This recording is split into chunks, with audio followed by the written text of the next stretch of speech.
Okay, good afternoon, everyone. We're going to go ahead and get started. So welcome to the Slurm Job Scheduling short course offered by High Performance Research Computing. Before I get going, if you could please let me know that you can see my screen properly and that you can hear me. You can type in chat or you can give a check mark in the responses.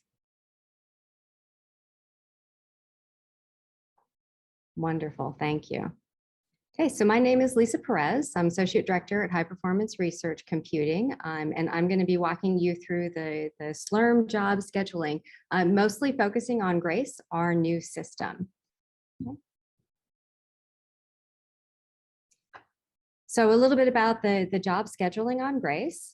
You have to give, if you want to run jobs on the system, you need to give these things called SBatch parameters. Okay. And with this, you can specify whether or not you want something called a single node job. Okay, these single node jobs can be single core jobs or they can be multiple core jobs. You can also specify multi-node jobs, and we're going to go through all this terminology as we work through the short course. Okay, so multi-node jobs, which can include MPI jobs, something called Tamu launcher, which was built in-house at HPRC, array jobs. Okay. And we'll also show you how to do monitoring of the job resources. This is very important for follow-up so you can work more efficiently as you use the system. Okay, so you can monitor jobs at runtime. You can also monitor jobs after the job is complete. And it's very important for job debugging when something goes wrong. And will save you a lot of time. So in general, the Slurm parameters are the same for the Grace and Terra cluster, but there are some subtle differences. The maximum resources that are available are different between Terra and Grace, and the types of GPUs are different between Terra and Grace. But they both run the Slurm queuing system. And since Grace is our newer system, it's also our larger system. We're going to focus mostly on specifics for Grace, but you can translate that to Terra, especially with our documentation on the wiki. Okay, so one of the first questions that we often get asked when running on our systems is calculation of service units. So to utilize our systems, you apply for a basic account, usually to get started, and that gives you a base 5,000 of these things called SUs. And that allows you to run a certain amount of calculations in the queuing system. Okay. So for Grace, we have 384 gigabytes of memory per node. There's 360 gigabytes usable. So there's a certain amount that's carved out for the operating system on each compute node. You're charged service units when you submit jobs to the queuing system. And this is based on what resources you ask for. Okay, the number of core, some combination of the memory, and then also if you ask for GPUs, that's a separate calculation. And we'll talk about that just a little bit later in the course. Okay, so in general, 1 SU per CPU per hour. Okay, that's what 1 SU is. It's per CPU per hour. But if you ask for more than 7.5 gigabytes per core, then you're going to get charged more. Okay, so since we basically carve up the memory per the number of cores, and as long as you keep that balance, then you'll get charged 1 SU for every CPU that you ask for. But if you ask for additional memory, then you'll get charged a higher amount of SUs. So this table illustrates that. So if you ask for 1 core when you submit your job to the queuing system and 7.5 gigabytes for 1 hour, you'll get charged 1 SU. If you ask for 1 core and 8 gigabytes of memory for 1 hour, you'll get charged for 2 SUs. And that's because you've gone over the 7.5 gigabytes per core limit. So you'll just get charged more SUs. If you ask for 1 core and 360 gigabytes for 1 hour, you'll get charged 48 SUs because basically now you've used the entire the resources on the compute node in memory, which means nobody else can run on that node. Okay, so we charge you the full 48 SUs. You will get charged the same if you ask for 48 cores, 360 gigabytes for 1 hour. You'll also be charged the 48 SUs. Okay, so is that clear for everybody? Because that's always a big question when first using our systems, is how many SUs you're going to get charged when you submit jobs to the queuing system. I will take silence as crystal clear. Okay, so let's talk a little bit about the architecture of the HPC system. So we have 5 login nodes on Grace. And if you SSH to grace.hprc.tamu.edu, it will land you on one of these login nodes. Okay, you won't necessarily get the same login node every time. The login node is meant just for file manipulation, job script preparation. Okay, maybe if you're doing software installation or testing, okay, small test, not big test. Short computational jobs, okay, less than 60 minutes, maximum 8 core, not a significant amount of memory utilization, okay? You always want to be cognizant of how much memory you're using. Okay, the login nodes are shared by everybody, right? So we could have 100 people logged in at once and you're all sharing the login nodes. So you don't want to try to run heavy duty computation on the login node. If you do, it'll cause problems and you'll get emails from our sysadmins and other users will notice, okay? Okay, so that's what the login nodes are for. If you need to run bigger calculations that are going to take more time and use more resources, that's when you need to submit to the job scheduler. Okay, the job scheduler is going to send your job, your calculation, to one or more of these compute nodes. And we have hundreds of compute nodes. So this is just illustrating compute 1, 2, 6 to hundreds that we have. One of the other things that we have on our HPC system is a shared file storage. So when you log into the login nodes, okay, you see the same files regardless of which node you log into. Okay, just like on the compute nodes, you see the same files or you have access to the same files in your home directory and your scratch directory. Okay, and that's because we have this parallel shared file system. The compute nodes are for your big calculations, lots of core, lots of memory for jobs that run longer than 60 minutes. Okay, so a little bit about terminology, nodes and cores. So a node is one computer unit on the HPC cluster. Okay.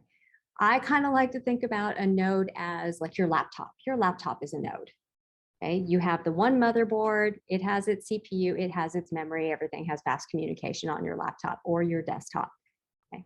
The same thing on the HPC system, except they're faster, right, usually. So we have the one node has lots of core, lots of CPU on it, okay, with its shared memory on that, and that's what's considered a node. We've already talked about this a little bit, the login node, that's where you first log in, set up your job scripts, okay, manipulate your files, and that's when you would submit jobs to the queuing system. When you submit your jobs to the queuing system, they end up on the compute nodes. The compute nodes can contain anywhere from, you know, on whatever HPC system you're on, from a few to thousands of compute nodes. Okay. Normally, we just call these nodes, okay, instead of saying compute node. And the nodes are the ones where the heavy duty computing goes on. When you're dealing or working in the queuing system, the number of compute nodes to reserve for a job, you can specify with this thing called a -- nodes parameter. And we'll talk about how to add that to job files for a specification on the resources that you want to use when you submit your job to the queuing system. Okay, cores.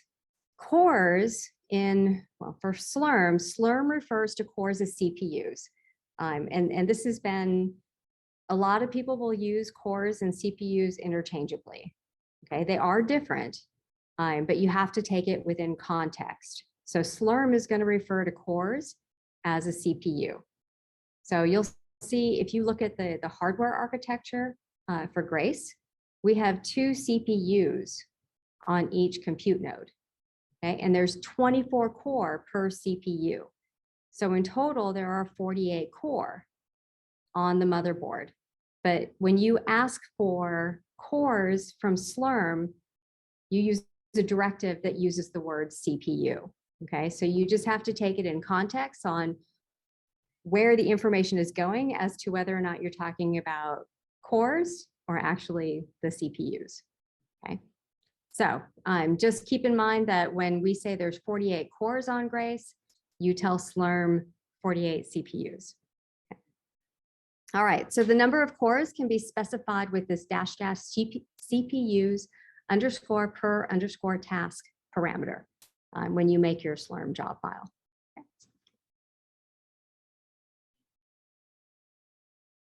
Okay, so we make these Slurm job files, and we'll be showing you lots of examples of what those job files look like. So you've logged into the login node. You've created this thing called a job file. You've put directives into it, and then you need to submit it to the queuing system. You have to tell the queuing system, here's my job file. I want you to go send off to the scheduler, and the scheduler is going to handle what compute nodes it goes to, okay, and when it gets to run. Okay. So we usually submit these straight from the command line on the login nodes, okay. This is just a text file. There's nothing super special about the job file. It's just a text file. Okay. It has all these lines that have pound SBatch on it, and you give it a bunch of parameters to tell the queuing system how many resources you want to reserve for your job. And then to submit it, you use the SBatch command. So you just type SBatch space, and then whatever your job file name is. You can also submit it from the command line without making a file, but we normally don't suggest this because then you don't have an easy access record of the resources that you asked for.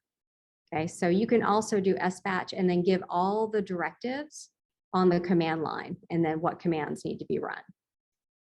Okay. But as I mentioned, it's probably not the best practice because if you want to go back and look at what you asked for, you don't have it in a file. Okay. You might be able to find it in your history and you might not. More information about all the directives that are available in Slurm, you can go to the Slurm webpage and documentation for that. Okay, this is not ours. This is the actual Slurm documentation. It has all of the possible directives that are available, specifications.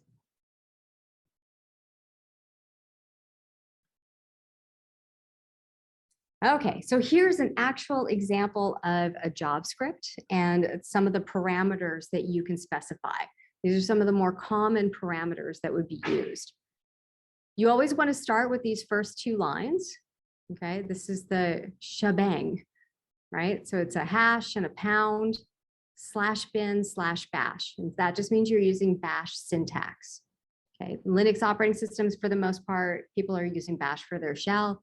If you want the full easy to use environment in the queuing system, you want to stick with bash. Okay, things will probably not work properly if you try to use something else. The next one is this, whether or not to export your environment. Okay, and we have documentation on this. If you're using the Intel MPI, you would specify export equals none. We do have down here, there's a designation that if you're using Open MPI, you want to use the -- export equals all. Okay, so these things over here in blue, these are comments. So these are just comments that give you some information about what came before it.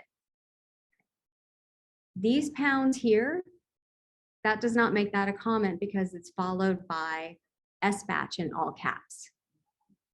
Okay, so these are our Slurm queuing system directives. Oftentimes when something starts with a pound, it's a comment, unless it's followed by something special. And in this case, it's followed by SBatch in all caps, and that makes it an SBatch directive. If you put 2 pounds in front of the SBatch, it would become a comment. Okay. Okay, so down here, I actually have real comments, right? So all the stuff in blue here is a comment. And you'll notice it's just a pound by itself. It doesn't have the extra SBatch. So this next line here, this just specifies the job name. This is what's going to show up if you list your jobs in the queuing system. It will list this job name and everybody can see this job name. So play nice with your job names because it's viewable by everybody. So anytime you're specifying job names, file names, you want to stick with Linux, Unix compliant names. No spaces, no special characters. Okay, they will cause problems in the long run. Okay, so this is what will be shown in the queuing system, and it will, if you ask for standard out, standard error, which is down here, sometimes it'll use this job name too. This is where you specify the amount of time that you're requesting from the queuing system. So -- time, okay, this would be 1 day. So 1 day dash, right, hours, minutes, seconds. This does not mean that your job is going to run that long. This just means you're telling the queuing system, I'm requesting one day. Okay, your job could finish before that. If it doesn't finish before 1 day and it hits 1 day, your job will get killed. Okay, that's a hard limit. So 1 day, it's done. Right? Okay, how to know how much time to request? That really depends on your code. There's no rule there. Okay, sometimes you just have to run sample jobs, test jobs to get a feel for how long these things are going to take.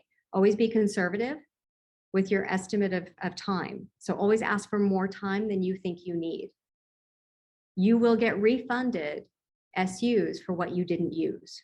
Okay, so it'll charge you up front for what you ask for, but when the job finishes, it'll refund you for whatever you didn't use. Okay, so this specifies how many nodes you want. -- nodes equals 1. So here's just requesting 1. This is optional if you're only going to use 1. The default is 1. Okay, so remember a node is 1 compute node. That's with all the core and the shared memory that's on that 1 compute node. This next one, here's the number of tasks per node. Okay, so if you're running something that can use more than 1 core, then you would specify that here. And this one is CPUs per task. So if you're using a combination of MPI with OpenMP, you might have a number of tasks per node and then CPUs per those tasks. And we'll talk a little bit more about how to do multi-core jobs and what some of that means in some of the later slides. And here specifying the number or the amount of memory that you want. You'll notice that this is 7500M, okay, instead of 7.5G. Okay, if you recall charging for SUs on Grace, that if you ask for more than 7.5 gigabytes per core, then you get charged more SUs. So if I'm asking for 1 core, and I think I'm going to need close to the 7.5 gigabytes, then I would ask for 7,500 megabytes. So you can't specify decimals, so that's why you put 7,500 M, which is almost the same as 7.5 gigabytes. Okay, so SBatch output and error. If whatever you're running has output and you don't direct it to a file, it'll go to what's called standard output. And this is the file that it's going to go to, is this standard output file. Okay. And this %J is a unique ID number. That's the job ID number that's going to be created when your job is submitted. So this will be a unique file name. This would be standard error. If something goes wrong in the calculation and the system has error output, then it's going to go to this standard error file. And this will be a unique name, again, because it has the .%J, and that's the job ID, which is unique. All right, I cannot emphasize this enough. Generally, you're going to be using our module system to set up your environment for your job. Your job file should always include module purge to unload the modules. Okay, module purge. Okay, this starts with a clean environment, so you know exactly what you're working with. And then you go about loading your modules. So we have nice YouTube videos. We have lots of documentation on our wiki page on how to handle the modules. Okay, and then you run your commands. So this is just an example of a bioinformatics code called Spades. and the flags and so forth. And then this is specifying one core. How you tell your program how many cores to use depends on your program. Setting things up here is not going to necessarily tell your code what to do. You also need to tell your piece of software and program what resources to use. And if you're not familiar, you definitely want to get help from somebody.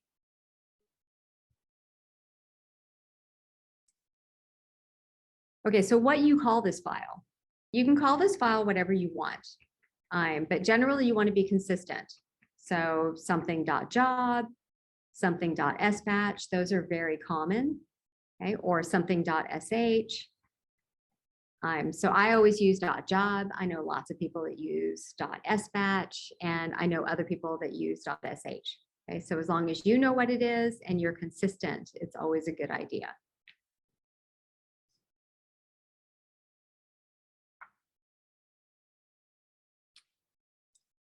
Okay, more about Slurm parameters for nodes, tasks, and CPUs.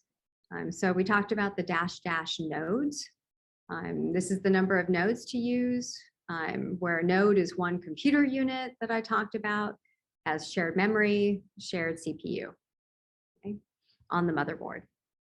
So by default, this is -- nodes equals 1. Okay, it'll just request one node. If you don't list anything, it's going to do the same thing. Also up here, you'll notice that it says, parentheses optional. You don't have to specify this parameter if you're just going to use one node.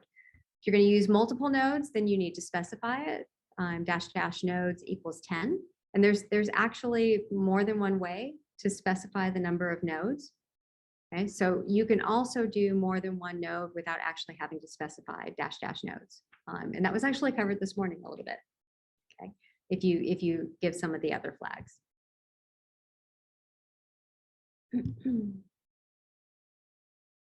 Okay, yes, so here was the comment that you don't necessarily need to put this in. If you put these in, then it back calculates out the number of nodes. You do not want to use -- nodes together with -- array. And we're going to talk about the array option in Slurm later in the lecture. Okay, you can specify -- n tasks. A task can be considered a command such as one of the programs that you're using. Okay, so these are some bioinformatics commands, blast_tn, bwa, okay. So if you have a whole bunch of different tasks that need to be run, then you can specify that with the -- n tasks, how many different things you're going to spawn. If you use -- n tasks without -- nodes, the value for the -- n tasks per node and -- CPUs per task will default to one node and one task per node and one CPU per task. Okay, -- n tasks per node. You want to use this together with the CPUs per task. So for example, -- n tasks per node equals 1. And that would specify that you want one task running on each node. CPUs per task. This is normally if you're going to be running something that can run parallel with something called OpenMP or one of the other shared memory parallelization processes. So this would specify the number of CPUs or cores for each of the tasks. So -- CPUs per task equals 48, and that's going to give you 48 per task. So if you have one task per node and you specify this is 48, you're going to be running something parallel on 48 core. So here's an example of a command where you have one task and it specifies how many things to run, okay, how much parallelization with this flag.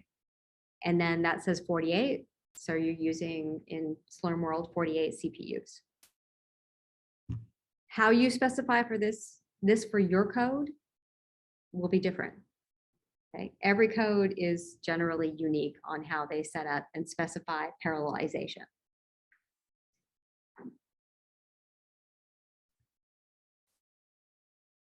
Okay, so we talked about this one, the -- time. This is the maximum runtime, right? So you can specify this in a number of different ways. This is just doing the hours, okay? And then you saw this on the first slide that we had that has sample job file, where you can specify the number of days. And for the memory, you need to give it a whole number. You need to put in the memory. You need to put in the time that you want. You need to put in the memory. That's why they're listed as required. So -- mem equals 360G. This would ask for all of the memory on a compute node. If you try to ask for the real amount of memory on the compute node, like 384 gigabytes, you'll sit in the queue forever, or you'll get sent to one of the large memory nodes. Okay. There are 3 terabyte large memory nodes, and they'll come a little bit later.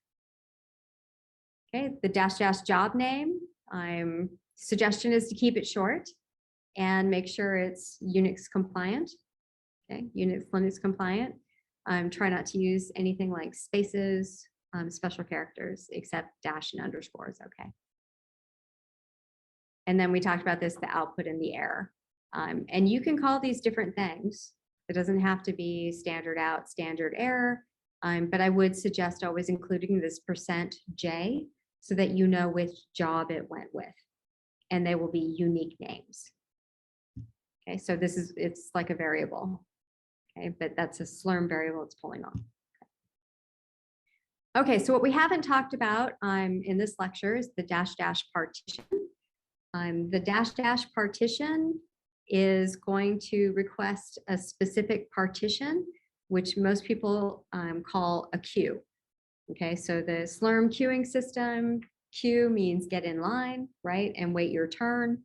In Slurm, the names of the queues are they're called partitions, and they have special resources that are available to them. So the different partitions have different resources. And if you need one of the special partitions, you might have to call on it by name. So this is an example of calling on the big mem partition. And this will send your job to one of the 3 terabyte nodes that we have available on Grace, okay, for large memory compute. You definitely don't want to send a job to the 3 terabyte node unless you really need more than 360 gigabytes per node. Okay, there's a limited number of those compute nodes, so you'd be waiting in the queue substantially longer, most likely, than if you just ask for one of the 360 gigabyte nodes. Okay, so see, these are some optional Slurm parameters. The -- gres. If you want to specify that you need a GPU, you do that with the -- gres. If you just want to leave it generic and just say, I want a GPU, but I don't care what kind, then you put that in here, equals GPU : 1, 2, and on Grace, you can go up to 4. If you ask for 4, you'll end up with T4s. Unless you're going across nodes, and then you might end up with one of the A100s or the RTX 6000.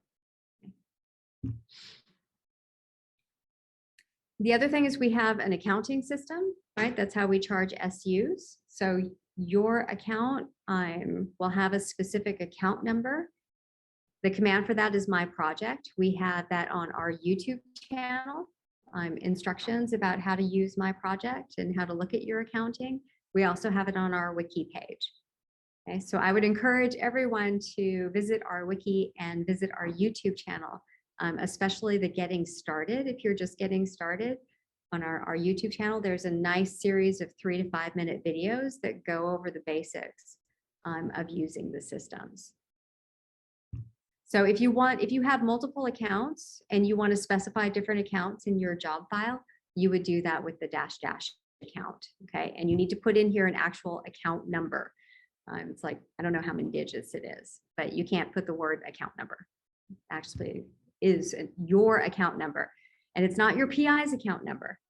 It's your account number. Okay, so use the My Project to list your account numbers.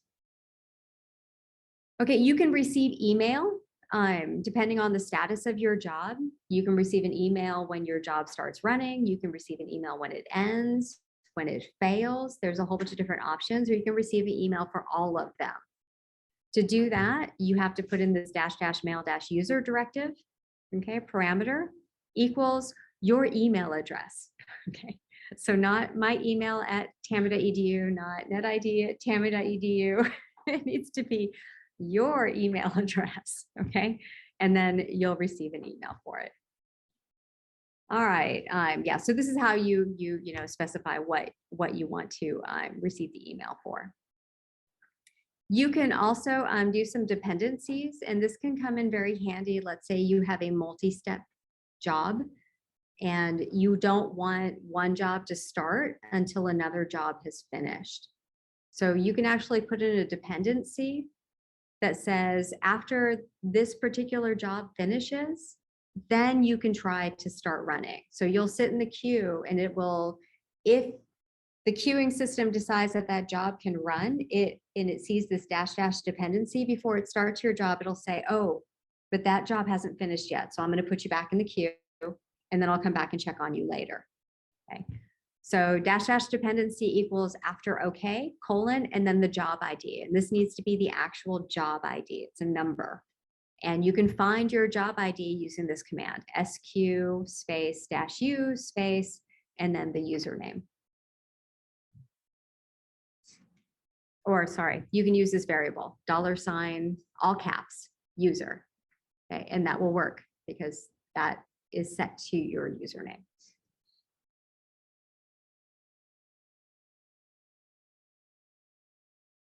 Let's see, I feel like I should give some kind of something here. Let me just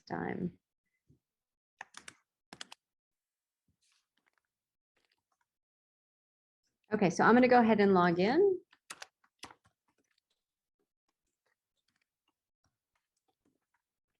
And then I have a YubiKey, so I'm going to hit my little YubiKey. And it's going to log me in. And if I do sq-u $user, okay, it's not going to show me anything. And that's because I don't have any jobs in the queuing system. If I want to see everything that's going on in the system, I can do sq, and it's going to show me everybody's jobs that are running in the queuing system. Okay, and I know it's running, it wraps around. I can make it small real quick. Somewhat, still going to wrap around. Okay, so there's a lot of jobs running in the queuing system.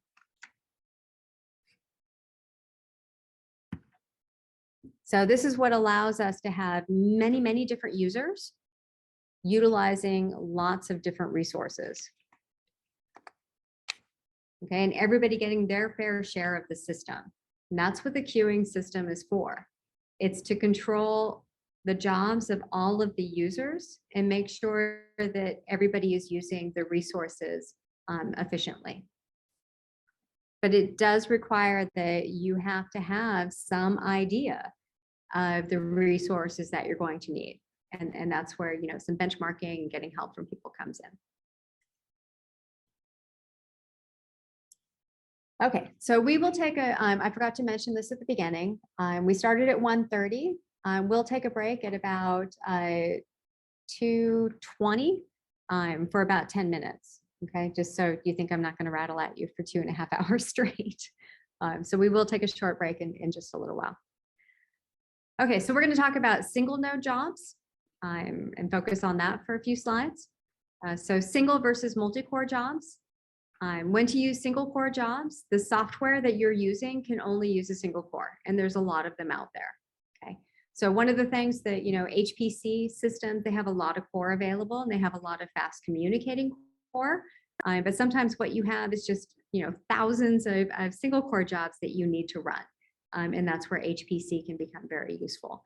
Or you have a single core job that needs a lot of memory, and that's where HPC becomes very useful also.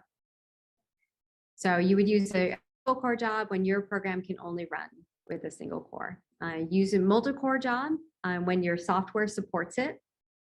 Okay. How do you know if your software supports it? Generally, you want to go to the documentation, okay, or get support from people in your research group, or come talk to us if we have familiarity with that piece of software.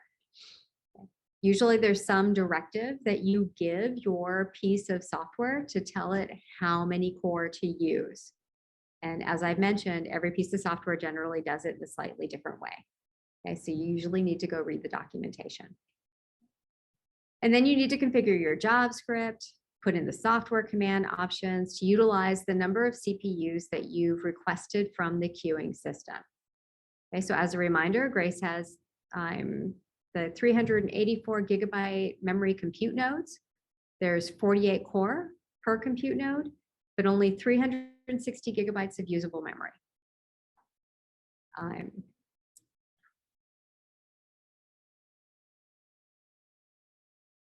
Okay, so you always want to make sure that whatever you're requesting from the queuing system matches what you're requesting from your software. Okay. So if you ask for 1 core and 7.5 gigabytes from the queuing system, and you try to run your software with 48 core, Slurm is going to pin all of those processes to 1 core. And it's going to try to run 48 of your processes on 1 core. And that's not going to go well, right? So you need to make sure that you're matching what you've asked for from the queuing system and what you ask for from your software. And so Tamu Launcher is a program that was built in-house by our Marinas in the background. And Tamu Launcher is if you have lots and lots and lots of jobs that you need to run, okay, and they're kind of independent jobs. So if you have hundreds to thousands of single core jobs, or you have hundreds of 4 core jobs that need to be run, you can use the Tamu Launcher utility. And we're going to talk about that more in depth in one of the later slides. And we have a wiki page set up specifically for that, which is linked to the slides. Okay, so here's an example of 2 job scripts for running single node, single core jobs. Again, you always want to have those first 2 lines. Okay, your job name, how much time you want. Remember, this is optional. You don't have to put this in. So this is the tasks per node. You're only going to run 1, and CPUs per task 1, and then your memory. Purge to make sure you have a clean environment, load your modules, and then here's how you specify for this particular piece of software that you're going to use 1 core. Here's another example where, again, you don't have to specify nodes 1. Again, we're asking for 1 per node, the CPUs per task, but here now I've gone and I've asked for 8 gigabytes per core. Okay, so that's the main difference between these 2. And these are the SUs that I'm going to get charged for these jobs. So in example 1, my total CPUs requested is 1, CPUs per node. Memory, SUs are going to be 1. So if you recall, when you ask for more than 7.5 gigabytes per core, you're going to get charged more SUs. So since I went slightly over it, I'm going to get charged 2 SUs for this job file over here.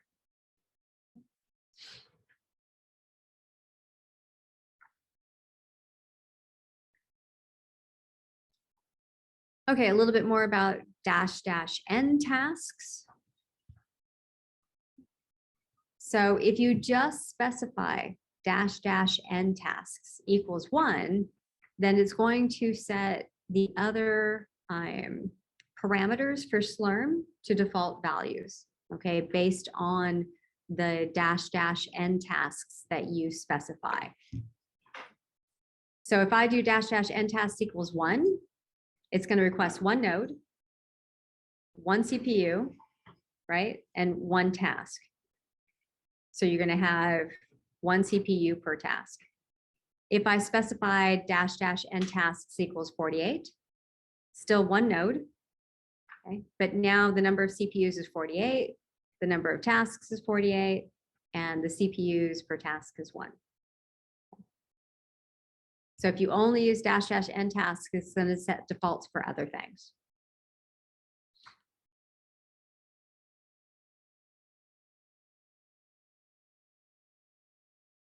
So if you want to request all the CPUs and available memory on Grace compute nodes, here's some example directives to do that. SBatch parameters. If you want 48 cores and all of the memory on the node, you're going to ask for 360 gigabytes using the --mem. You can do --n tasks per node equals 1, and --CPUs per -task equals 48. And remember, there's only 360 gigabytes of usable memory per node on the regular compute nodes. If you want to ask for an A100 GPU node, then you're going to add in this --gres equals GPU. So remember, we talked about using --gres with just GPU, and that would give you whatever GPU. If you specifically want one type of GPU, which generally you're going to want to request a specific type of GPU, then you put that in between the colons, which is shown here. So colon A100 colon and how many you want. So this would ask for a compute node with 2 A100 GPUs on it. Okay. So I've asked for 48 CPUs per task and 1 task per node. So I've got 1 node. I've asked for all 48 core and 2 A100s and all of the memory.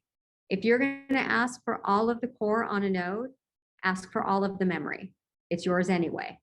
And that helps prevent your job getting killed if you go over whatever memory you ask for. If you go over 360, your job's going to get killed because that's all there is. Okay. Okay. If you want the T4s, you can ask for all 48 core, right? Number of tasks per node is 1, maximum number is 360. Use your GPU directive. Specifically say, I want a T4 GPU, and you can ask for up to 4 on one compute node. Okay, you can ask for 1, 2, 3, or 4 on one compute node. If you want the large memory node, you need to ask for the partition for the large memory node. So -- partition equals big mem. I'm asking for 1 node here. Okay, these have 80 cores per node. Okay, they have more CPUs on the node, or more cores on the node. And here's the usable memory on it, 2929 gigabytes. Okay, so almost 3 terabytes. That's the usable memory for the big memory node.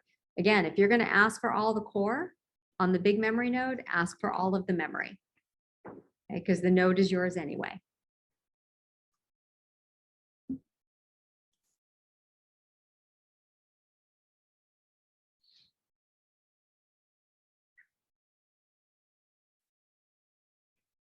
Okay, so if you don't need all of the GPUs on the compute node, you can request part of the resources on that node, and that will leave the other resources available for other people on the system.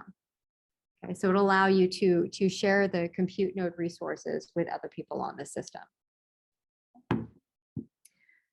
So requesting half of the available resources on an A100 or RTX, or asking for a quarter for the T4s.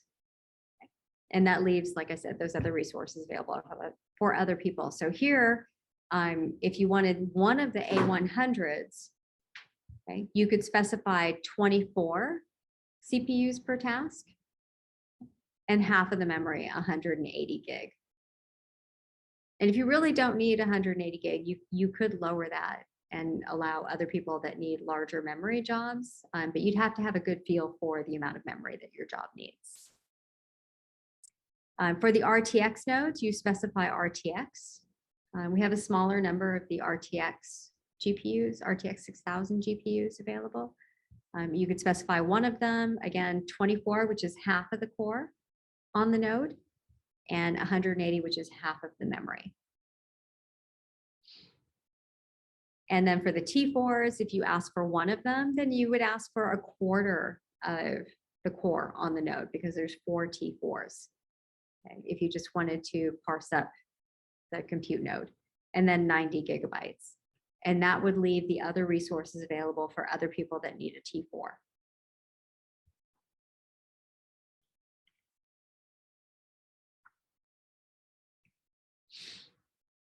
Okay, so here's an example of a full job file. I'm requesting a GPU, right? So we always start with those first 2 lines. Okay. Usually it's a good idea to specify the job name, have to specify the time. Here I'm specifying --ntasks 24.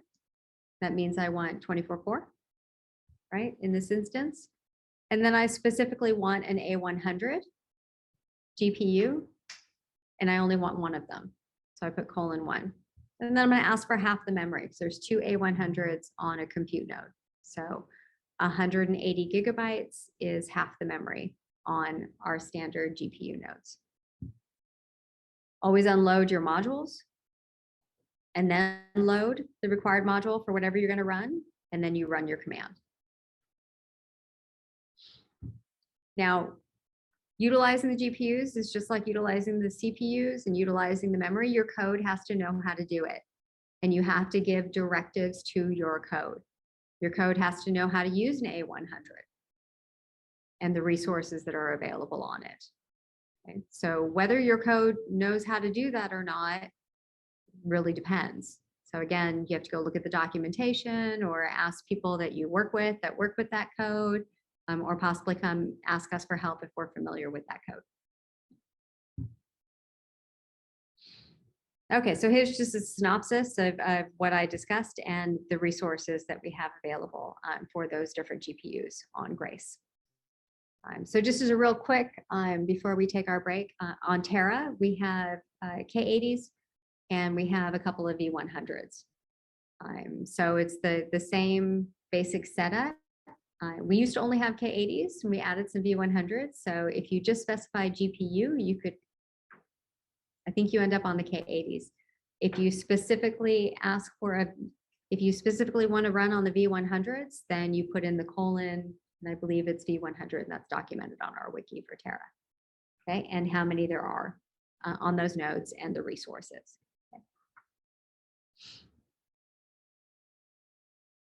Okay, so we're going to cover single node multi-core job scripts, and then we'll take a short break.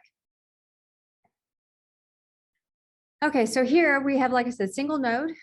We're asking for a multiple core, 24 core per node. And since I've asked for, I've asked for 24 core per node and 1 node and 360 gigabytes.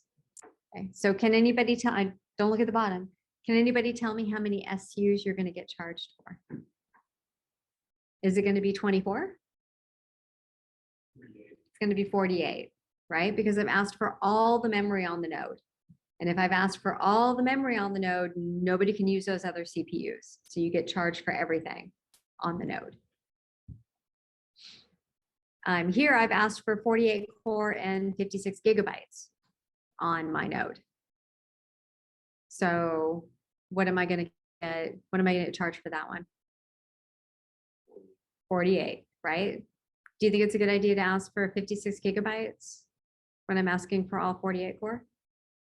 Right? I might as well ask for the 360. Okay, that way, if your job does happen to spike up past 56, it would get killed. So if you ask for all 48, generally you want to ask for all of the memory on the node.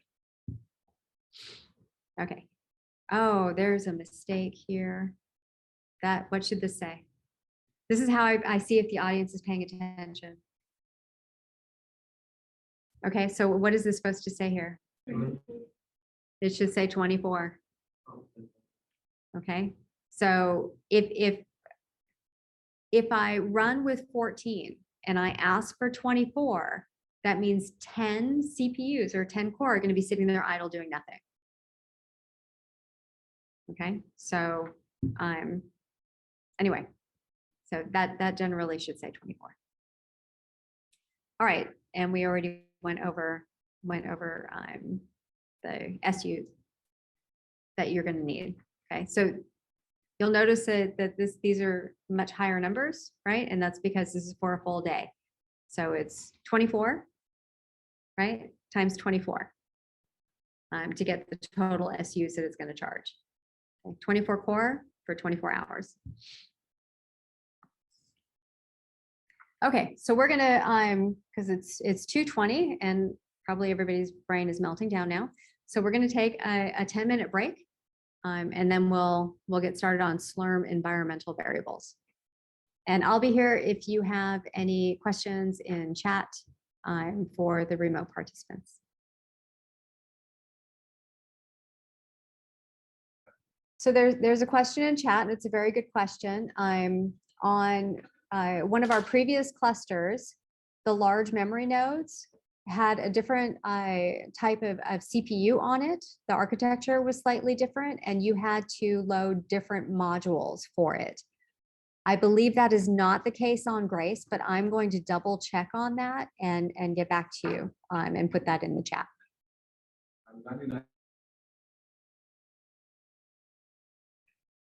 Okay, so I just went to the webpage for the hardware information that we have posted.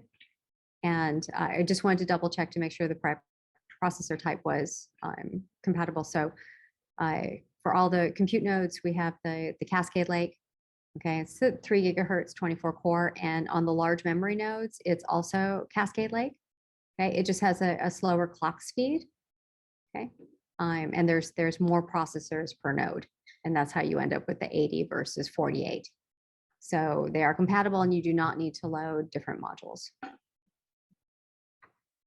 Okay, let's go ahead and resume.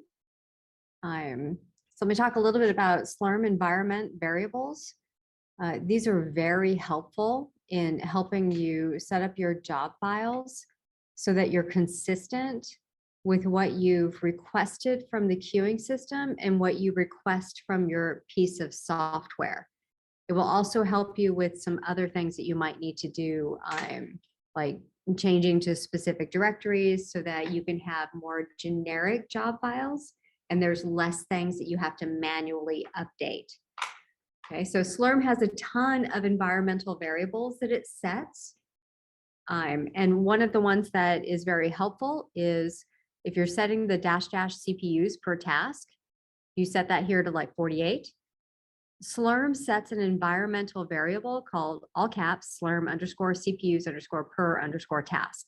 And it sets it to this value. So you can use that variable inside your job file. That way you don't need to change the number of core to use in 2 different places. You only have to update it in one place. Okay. And that's very helpful to make sure that you stay consistent because we are people and we make mistakes. Okay. So it helps prevent that human error factor. And it saves you time because then you only have to do one thing. And again, if you want to see all of the environmental variables and other things that it sets, one of the ways you can do that is by looking at the manual. And here's a link to the Slurm manual. No, it's not going. There we go. Okay, so let's talk about multi-node jobs. So most of what we've covered so far is single node, single core or multi-core jobs. So everything is on a single compute node. So remember the little diagram at the beginning?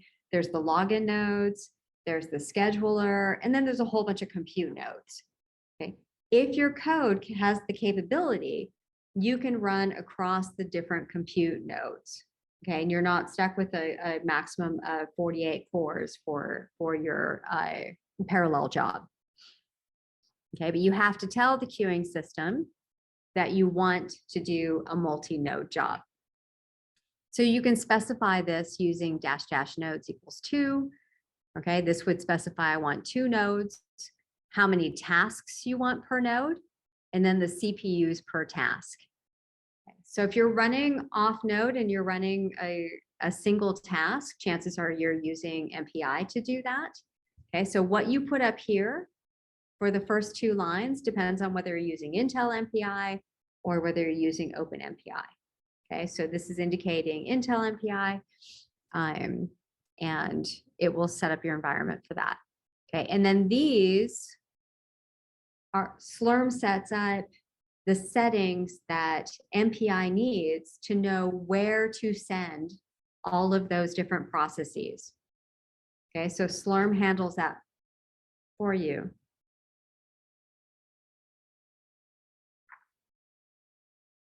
Marinas?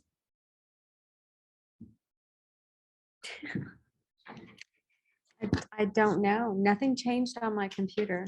I'm sorry, our projector just went out in the room. Give me just a minute. Okay, sorry for that short interruption. One of the challenges of a hybrid event, right? The projector goes out for the people in person. Okay, where was I at? Okay, here we go. So I wanted 2 nodes. The number of tasks per node is 1, and the number of CPUs per node is 48. Okay. So like I said, Slurm sets up everything.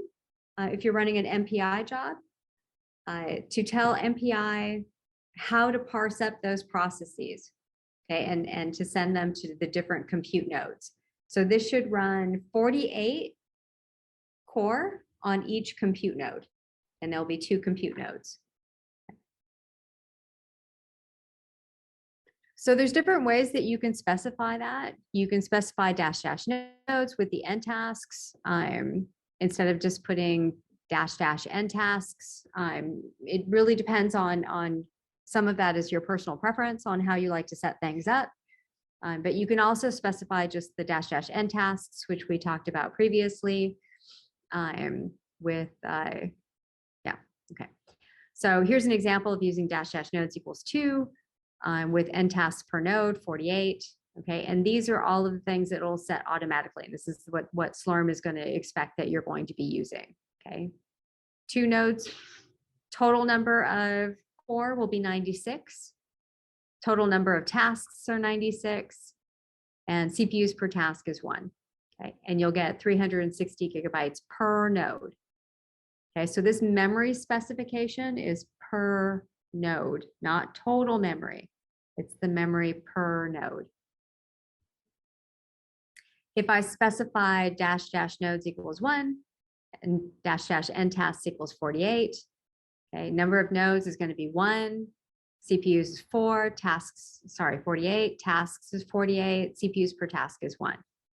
If I do dash nodes 2, dash n tasks equals 96, okay, it should match what I have if I use dash nodes equals 2 and tasks per node 48. Okay, so these 2 are the same. It's just 2 different ways of specifying it. And the environmental variables can change just a little bit with that. Okay, so again, if you're going to use more than 1 node, you need to make sure that your program supports running across nodes. It's harder to program into software running across nodes than running parallel on node. It has to leave the motherboard, go to the InfiniBand communication, and communicate with another node. So there's a whole nother extra level that it needs to run parallel. So it's very important for you to know your software and make sure that it knows how to run parallel across nodes. Okay, not all software does. It's actually probably it's a much smaller subset of software that runs across nodes. And you do take a performance hit to run across nodes. Okay, because you have to leave the motherboard where there's lots of fast communication, leave the motherboard and go through slower communication to the other compute node. So it's also very good to test and benchmark running on node versus across nodes to see whether or not you're actually gaining anything. It will use most likely all of the core. That doesn't mean it's going to run faster. It may be spending all of its time trying to communicate with each other and not really doing the number crunching that you want it to do. Okay, but this is how you specify if you want to run across different nodes and your software is capable of doing it.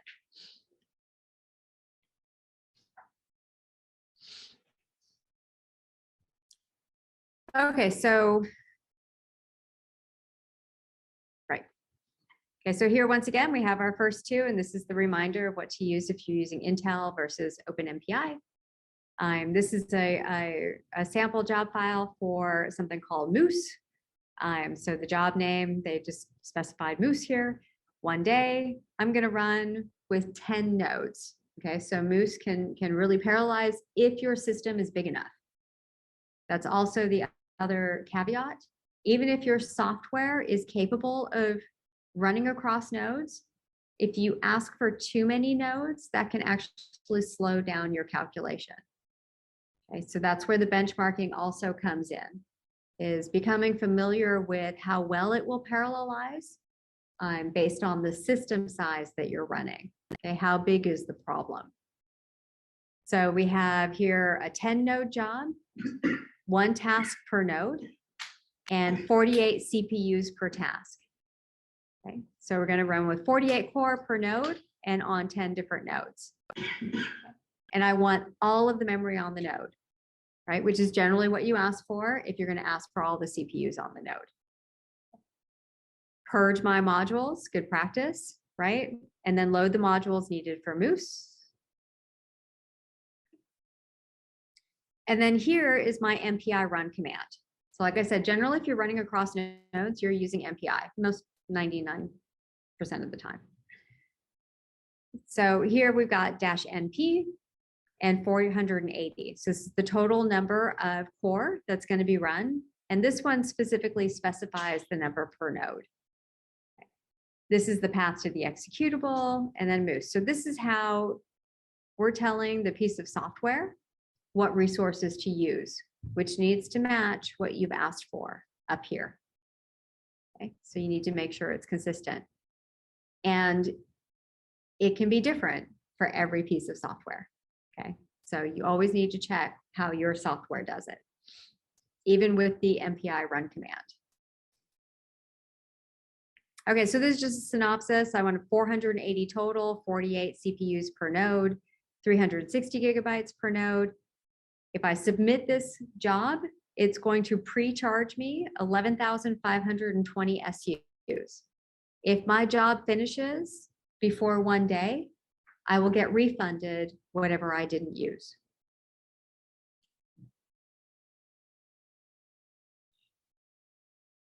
So here's another example with, again, my 10 nodes, 1 per node, 48. And this is just another piece of software. And you can see that the way that it specifies how to run the calculation with the number of core and the number of nodes is different. So even though I've requested everything up here exactly the same, my execution command varies. And that's because most pieces of software are unique in the way that they ask for the resources, okay, or designate the resources to use.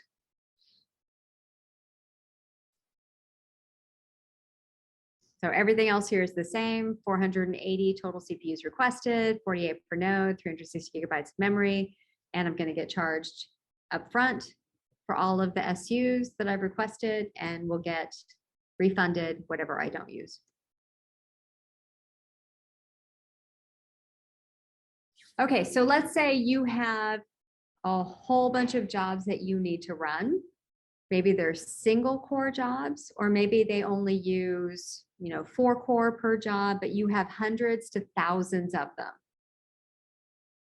So some people will think, okay, well, I'm just going to write a script and it's just going to submit a whole bunch of single core jobs.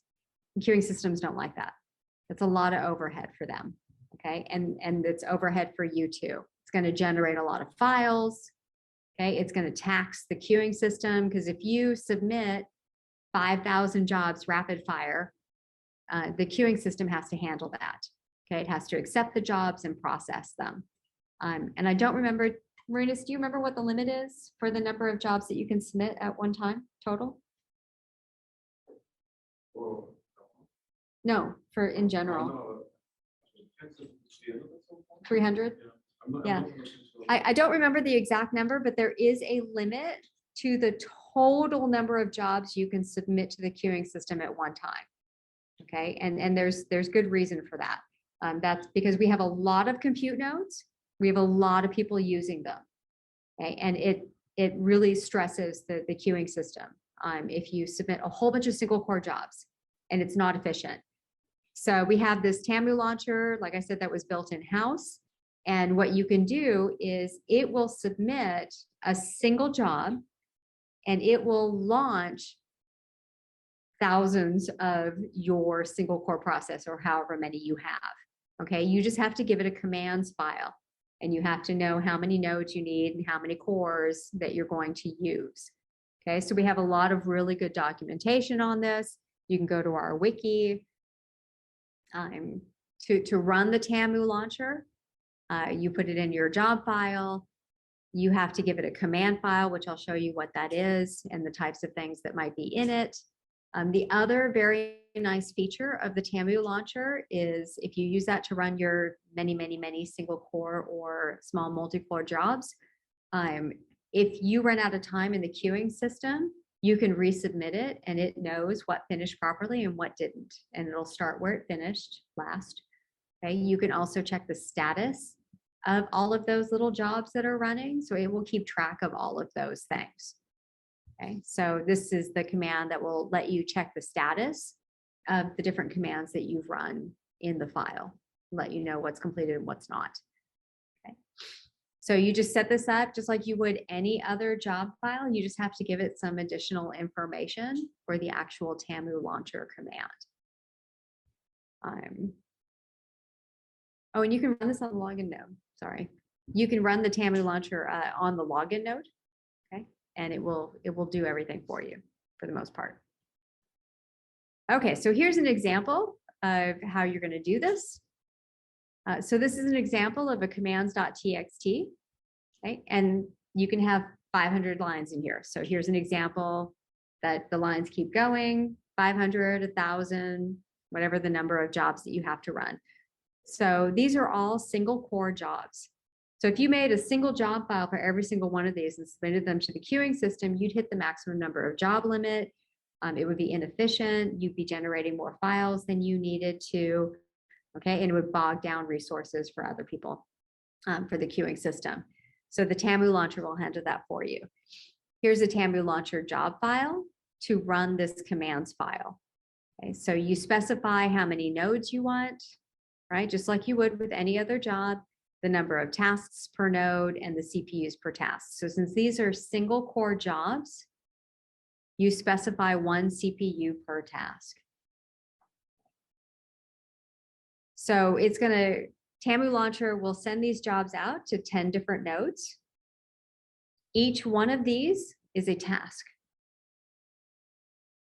right? And each one of them is going to use the 1 CPU. Okay. So since you're asking also for the whole node, you just ask for all of the memory. Again, purge your modules, load what you need, and then you run Tamu launcher and then the commands.txt file. So that means this commands.txt has to already exist. So when you submit this job to the queuing system, it's going to reserve those 10 nodes for you. And then Tamu launcher is going to utilize those 10 nodes and run your 500 jobs in parallel. Okay, so it's running a whole bunch of single core jobs all at once in parallel. And then you have one job file that gets submitted to the queuing system. Okay, so this is what you want to use if you have a whole bunch of small jobs that you need to run at once. Okay, or if you just have a whole bunch of small jobs that you need to run. Okay, don't submit 500 single core jobs. Use the Tamu launcher. If you need help with this, just let us know and we'll help you get that set up. Okay, so here's another example of using Tamu launcher where you have multi-node, multi-core commands. So the other example was each task only ran with 1 core. Here, each task is requesting 4 core. So it means each task is running a little bit parallel itself. Okay, each task will run 4. So here are the directives that you would use to specify something that looks like this. You would say, I want my 10 nodes. Okay, but now my tasks per node are 12. And then I want 4 CPUs per task. So if you do the 12 times 4, you end up with the 48 core per node. Okay, so now I'm only running 12 of these per node, And each one of those tasks is running with 4 core. So if you have a whole bunch of smaller parallel jobs, you can use the Tamu launcher for that also. Okay. Again, this commands file has to already exist, or you have to create it in the job file, okay, before you launch Tamu launcher. Okay, how you specify the number of core for each task to use, again, it depends on the piece of software. So a lot of software that uses OpenMP, then you could set the OpenMP num threads to that value. Okay. But it really just depends on the software and how the software expects. You have to know how to tell the software how many core to use. But this is what this is talking about down here.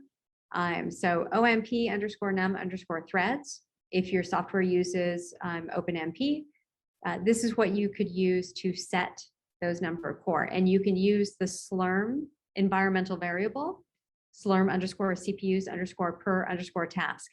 That's going to be set to the value at this directive here. So those environmental variables are very, very helpful. Okay, so what if we need to make a Tamu launcher command file? You can make them any way you want. This is just a suggestion. This is just the commands.txt. You can call it whatever you want. And you can make it however you want. It just has to be a plain text Unix file, okay? So if you make it on the system, like here's an example, and I would encourage you to log in and go ahead and just try this. This is just making a directory and also create files with these names, okay? So the touch command means touch a file, and if it doesn't exist, it makes it, okay? So this directory is already existing because I'm making it, and it's going to call it, it's going to run through from 1 to 40, and it's going to be R1 and 2. So it'll be S1 underscore R1 dot fastq, S2 underscore R1 dot, okay, and then it'll go to S1 underscore R2. Okay, so if you don't know Linux or the Linux utilities, I would also strongly encourage you to take the Linux short course and also learn some of these Linux tricks, because they will save you also a lot of time. There's a little bit of a learning curve, right? But in the long run, they're going to save you a huge amount of time. Okay, so once you make these directories, then you can run through a loop. And this explains what that loop is. So first, we're going to create a variable called file, and it's going to be set to seqs slash, I'm sorry, this isn't looping. This is just to get familiar with the shell commands. The loop's on the next one. My apologies. Okay, so this is a file. This is a variable. It's set to the location and name of this file. Okay, so this is a directory and this is the file name. And then if you echo $file, it's going to show you the name of that file, the variable, which should give this back again. Here's a nice utility called base name. Base name and $file. This is just going to give the file name. It's going to strip off the directory in front of it. You can also set that to a variable. And then you can see what's in it by using echo. So echo $sample is just going to print back to the screen. Okay, and here are some other options. You can call on sample, and then you can do slash underscore r1.fasta.qz. Okay, and that's going to take, I think that's going to substitute some stuff. So I forgot the R. I definitely know this is going to substitute R1 and R2, right? Yeah, substitute. So this will, yeah, this one strips off the underscore r1.fastq, and this substitutes text R1 with R2. So there's lots of these kinds of capabilities that you can use to automate your tasks. So if you have a lot of small tasks that need to be done, you don't want to spend an entire day making small modifications to 1,000 files. You want to automate that task using Linux commands. Okay. You'd rather spend your day learning some Linux commands to do it for you, because you know what's going to happen if you sit down and try to modify 1,000 lines in a file? You're going to mess something up, right? And you're going to have to do it all over again. You're going to have to figure out what you messed up. So if you can write a script to do it, and use these Linux commands and something goes wrong, all you need to do is update the script. Okay. Here's the loop. Okay. So on part 2, this is just actually using those commands from the previous slide to generate commands.txt. So I think what I would like to do at this time is we're going to take about 10 minutes. I want you to log into the system. Okay, I don't care if it's Grace or if it's Terra or your own machine. It doesn't matter as long as it's Linux. Okay, and I want you to try to make a file with this and run it. Okay, so you can use whatever text editor you want. Put these commands in it. Okay, and then I want you to run it. And I want you to see it make the commands.txt file. So I'll be here. I'll help the people in the room. And if you have any questions, I'm on Zoom, let me know. So we will resume at about 3:05, and I'll show you this in my account. Okay.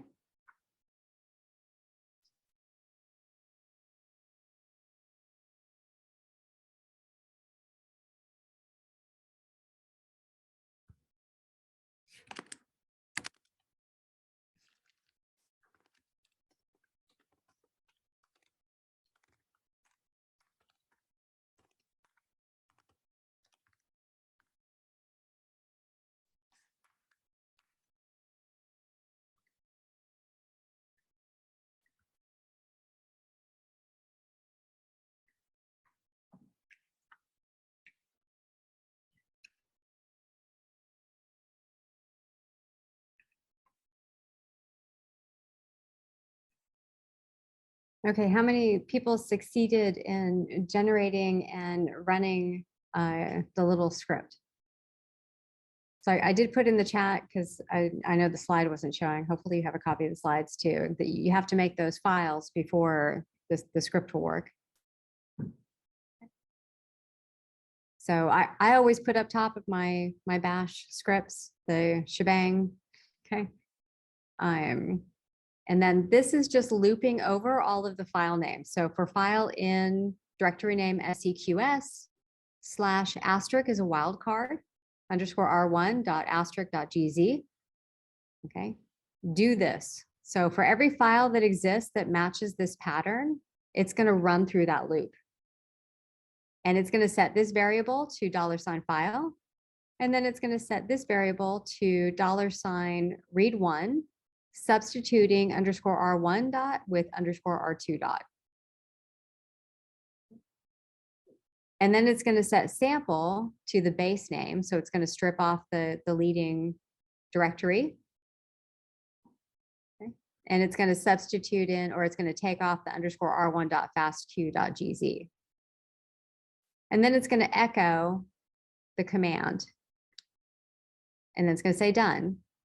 This is a redirect. It's going to send it to commands.txt. Okay. So I ran the command to make the directories, which I put in the chat, the mkdir. And then to run this command, I just typed bash commands.bash. Looks like it did nothing, but it did. It did something. Okay, because what I ended up with was this commands.txt file. So it makes the file for you with all of the commands in it automatically. So normally to generate your commands.txt, it's going to have a whole bunch of the same kind of command with something iterating over maybe some file names or executable names or something. So what you want to do, I might have an issue because I have an underscore out. Okay. So I think I made a typo. But that's the beauty of scripts. You run it, you check it, and if it didn't give you exactly what you need, you just have to modify the script. If you went through and did it all by hand, you'd have to go back and do it all by hand again. Okay. Okay, so you can generate and go over those loops.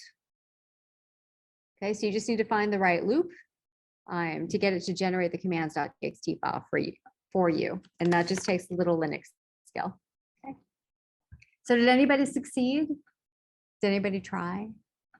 Can I get feedback in the chat with a yes or a no or a little check mark, something, anything?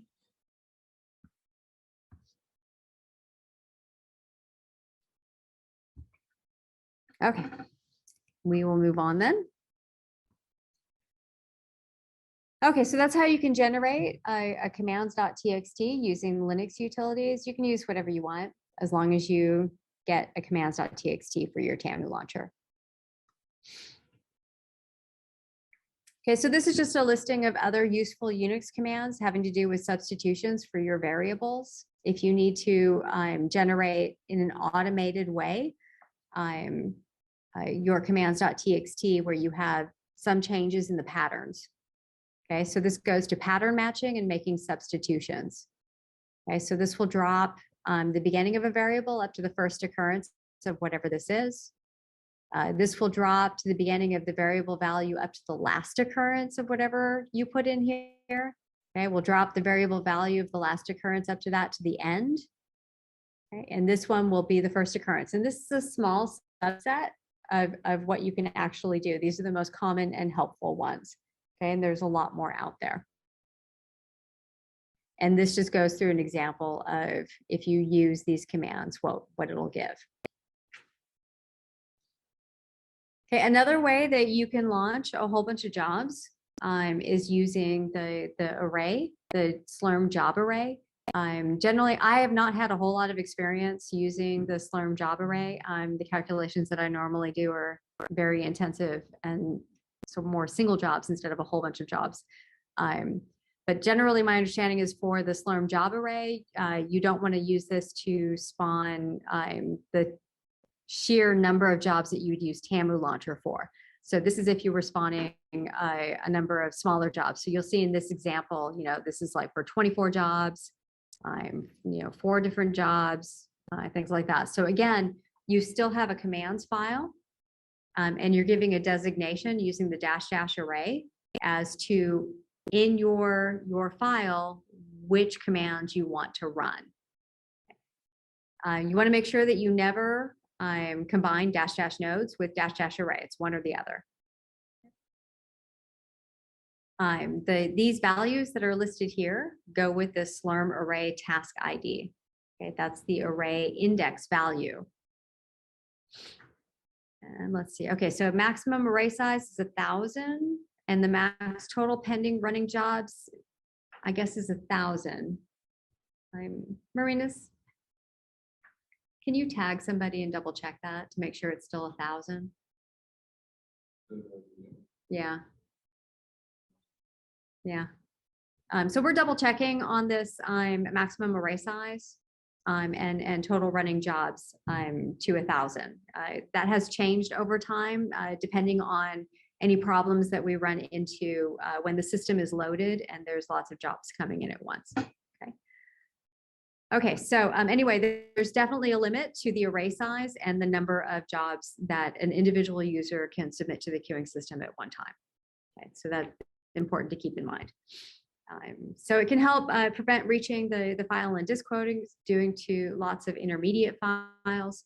Limit the number of simultaneous runs that you have because you could reach your file quota or the file number limit. So there's the 2 quotas, which was covered earlier today.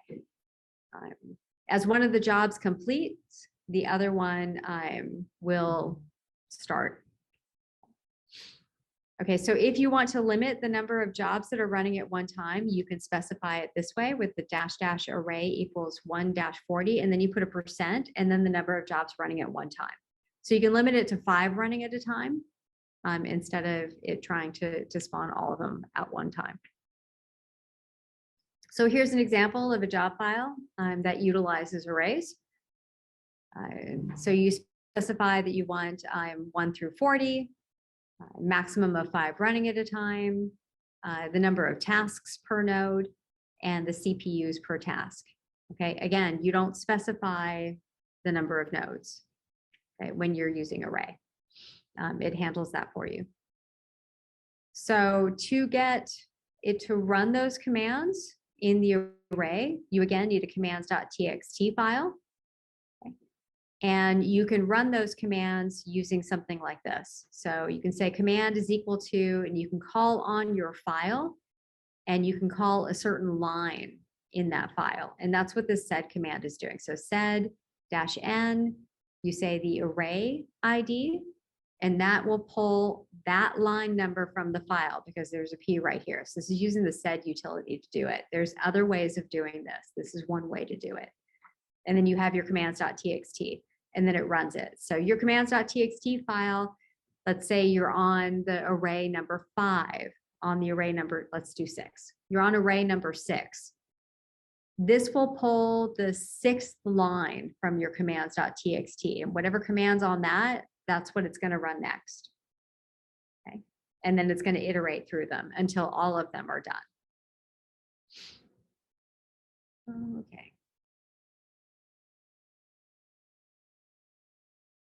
Okay. I think that's all we're going to cover for the arrays for that example. Okay, so this one, the difference between the last one and this one is that you're going to be saying run all 40 at one time instead of limiting it to 5 at a time. Okay? And it gives a different example of how to run them. So instead of having a commands.txt file, this one is going to run the command that's here, just iterating with the task ID, okay, instead of having a separate commands file. So whatever you're running, you have to have different files with this example that are associated with that array number. So if you were on the 30th number in array, you would have to have a file called sample_30_r1.fastq.gz. And does that make sense? So we're substituting in this variable. This variable will equal one of these numbers. So it starts with 1, 2, 3, 4, 5, up through 40. With this example here, this is the executable. Sorry, this is the executable. These are file names. So you have to have a file called sample_1_r1 and the rest, sample_2_3_4 up through 40. It's going to run all 40 of those, and it's going to try to run them all at one time. Okay. So the files already have to exist. And then there's a little specification down here that you can use, like the pipes and the less than and the greater than, when you do it like this. If you put it in a commands file, you can't use the redirects, which was sample1 or example1. Okay. So arrays are definitely a more complicated form of submitting jobs to the queuing system. So you can use, if you have a lot of small jobs, if they're limited enough in scope, you can use array. If they're a lot, thousands, then you want to move to Tamu launcher, or you might just want to start with Tamu launcher.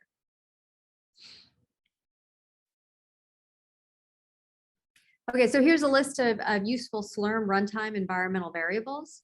If you came to the lecture earlier today, you talked about quotas. There are quotas imposed on our system. If you've been using our systems for a while, I'm sure you've run into it at some point. There's a quota on your home directories, quota in your scrap space. When you're running jobs in the queuing system, there's another file system that's available that's local to the node. And you can access that with the $TMP_dir variable, all caps. Okay, that points to a directory that's local to your compute node that is created by the queuing system. And then when your job is done, it deletes that directory. Okay, but you can write files to that local disk while your job is running on the compute node. You don't know what the name of that directory is going to be before you submit the job. So you use the variable.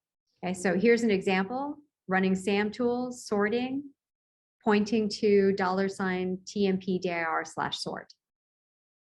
Okay, so you can run and write, you can write jobs, write files, you can write files to that local disk while your job is running. And you can tell your program where to write the files using the variable. Okay, so we talked about this, the slurm_CPUs_per task.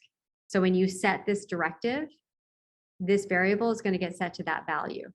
And then you can call on it to tell your code how many CPUs to use. Okay. So again, this makes it so that you only have to change one thing in your file instead of having to change it in multiple places. The Slurm array task ID, which we just talked about, that's the variable that runs along the task ID numbers. Okay, it's either a list of numbers where it runs through them contiguously, or there can be gaps in it. It's whatever you specify with the -- array. The Slurm job name. So if you specify up top a Slurm job name, you can call on it down below. So again, this would be another instance of where you could set up a specific name up top, and then you could use it down below, and then you would only have to change what's up top, a single instance of it. There's also Slurm job node list. You can use this to get a list of the nodes that it's running on during the runtime, okay. A record of it, or maybe your piece of software needs it outside of MPI run. Slurm job ID. This will show the job ID for the job that is running.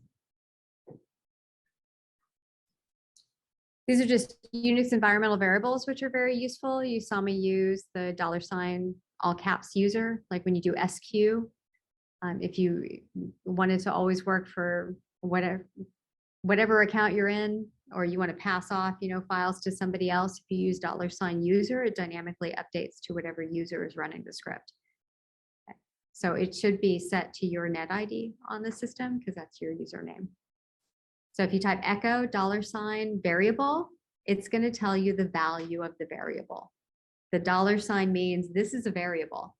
Echo just means print it back. Okay, so it's going to return it with its value. If you were paying attention, you probably noticed that I typed CD space $scratch in all caps. When you first log into the system, you log in, it takes you to your home directory. Okay, but your home directory quota is very small. Okay, and that was talked about earlier today, and that's because it's backed up nightly. So all of your big stuff occurs in what's called the scratch space. So to go to your scratch space, you can type CD space $ all caps scratch, and that will take you to your scratch space. This is a variable that's used by OpenMP to do parallel processing. So if your code uses OpenMP, you can set this to the number of threads, and you can set it to, remember, the Slurm variable also. That would correlate with the CPU. I think that was up here, right? This one. So you can set your OpenMP variable to the Slurm variable, or you can hardwire it with a number. $capital PWD prints the current working directory, print working directory. It has the path to your current working directory. Okay, monitoring your job usage. Okay.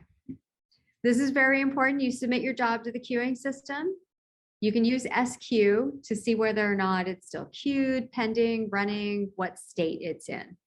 But on top of that, there are other commands that you can use to monitor the usage for your job. Okay, how many resources is it using? Okay, and other of the things while it's running and afterwards. So to submit your job to the queuing system, use the sbatch command, right, for a job file that you've already created that has those directives in it that we've been going over for most of this lecture.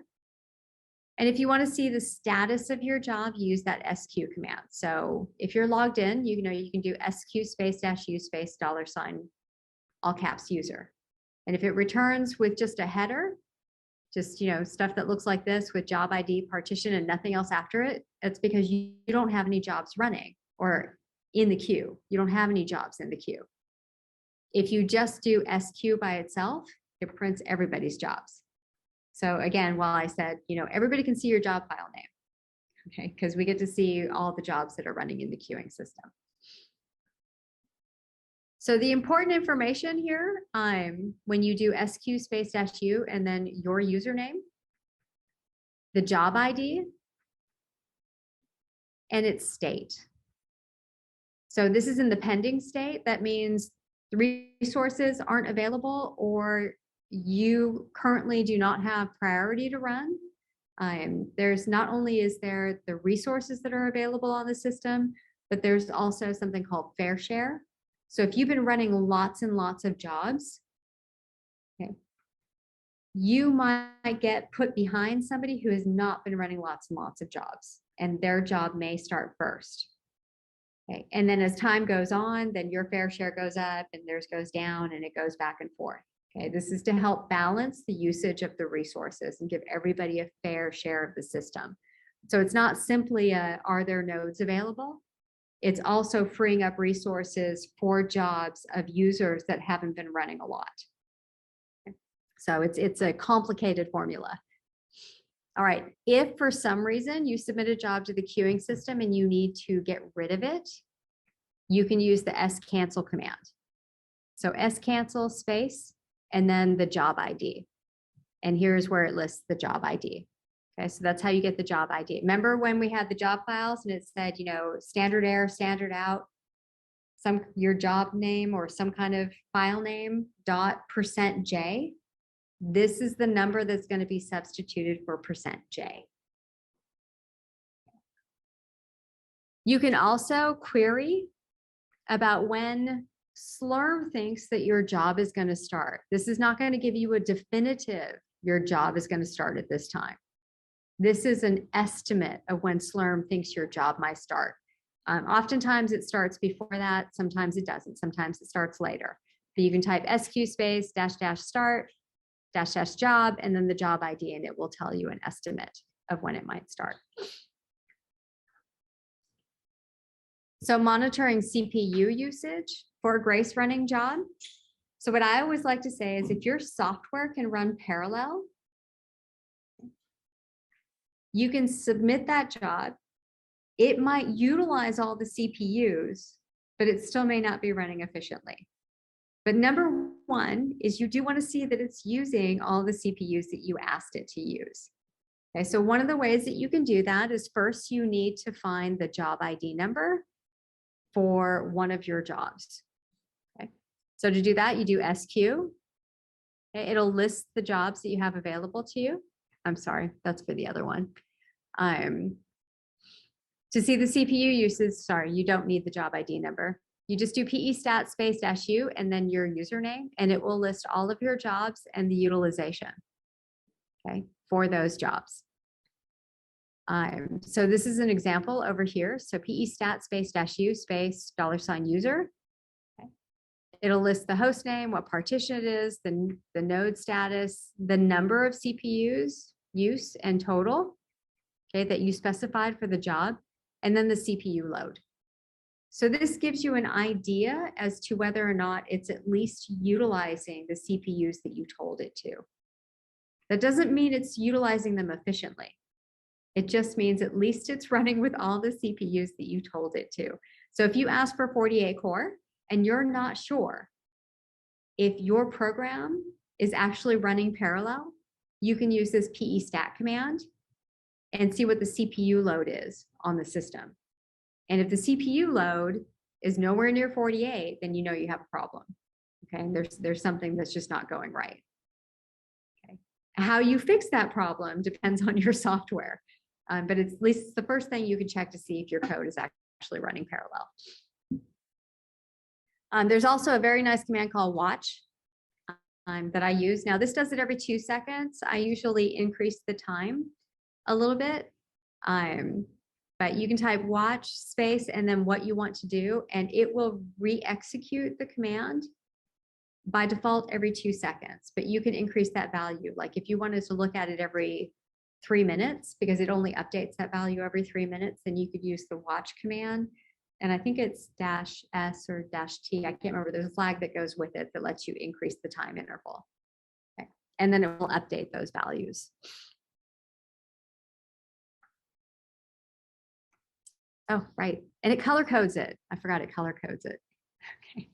if you have colors available to you.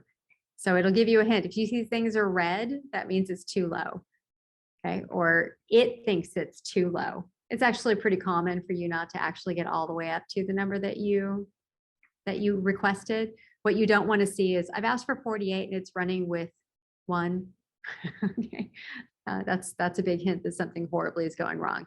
Or even half, if it stays there at half all the time, that probably means your system's not big enough to utilize the resources that you've asked for. Okay, but it really is software dependent. If you want to monitor GPU usage for a run, here are some options for you. So you can submit your job to the queuing system for the GPU. And what you can do is you can leave 1 core available. So you can ask for 1 core less than, like if you were using 1 GPU, instead of asking for 24 core, you could do 23 core and make sure that 1 core is left over. And when your job starts, you can use the srun command to get an interactive on that node. And with the srun command, you actually get logged into the node, but you do need to know the node name. And the way that you find the node name is you do SQ, right?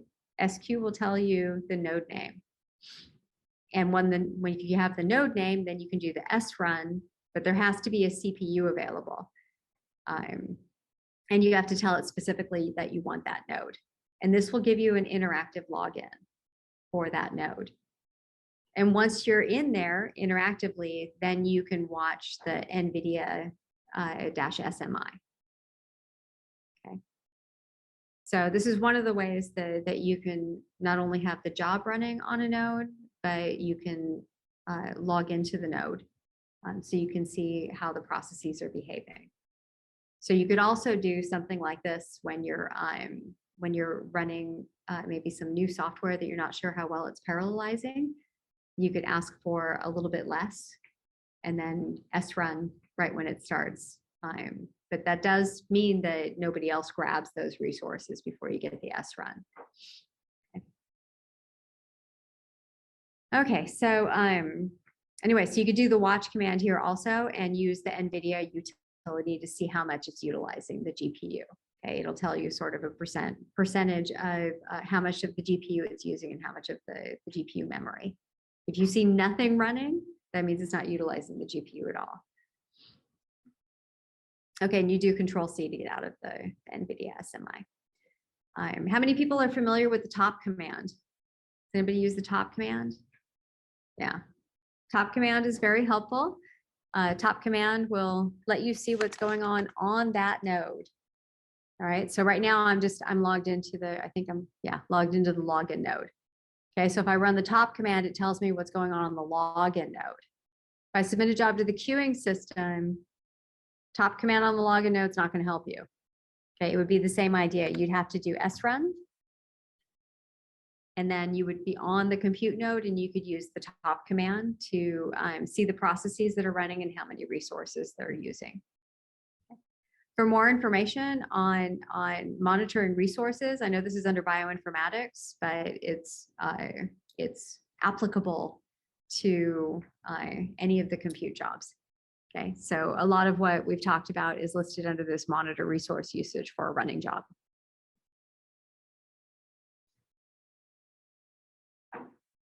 So one of the other commands that you can use to see what kind of resources are being used for a running job is the scontrol command. Okay, again, you're going to need the job ID number. Ah, thank you. Keith posted the it's -n. With the watch command, it's -n and then the number of seconds. And that's how you can set up how often it updates. Okay, so let's see. See lots of info about okay. So this will show information about running jobs and recently completed jobs. Okay, so you can do scontrol, show job, and you need the job ID number. So how do we find the job ID number? What's the command to find the job ID number? SQ. So SQ space -u space your username or $, all caps user. Get the job ID number, run this command, and it's going to give you a lot of information. Okay, start time, end time, okay, what partition possibly, the node, scheduled node list, okay, number of nodes, number of CPUs, okay, what project it came from, all sorts of information for your job.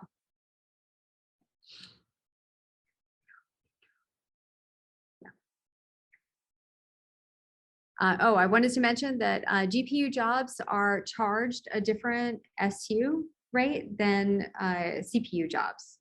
Okay, so if you ask for a GPU, you're going to get charged more than if you just ask for a CPU job. So for the A100 and the RTX 6000, it should be 24 times 3 SUs. Okay, because there's 2 A100s per node, so it's like you're taking half of the CPUs on the node and a CPUs times 3. Okay, for the T4s, it's 12 times 3, and that's because there's 4 T4s on a compute node. So for every T4 you ask for, you're going to get charged 12 times 3 times the number of hours. And this has been updated information. So we're still updating the wiki and our other documentation to reflect this. All right, so you can also add this command to the end of your job file to capture this information. Okay, so this can be helpful for looking at the end of jobs. This will capture in your standard out the S control information. And that way you can go back and look at what resources your job actually used. Okay, so it's good to get a feel for, you know what you've asked for, but at the end of the job, you want to know what it actually used. And that way you can tune your request, get through the queuing system faster, so that you don't over ask for resources. And then everyone's using the machine more efficiently.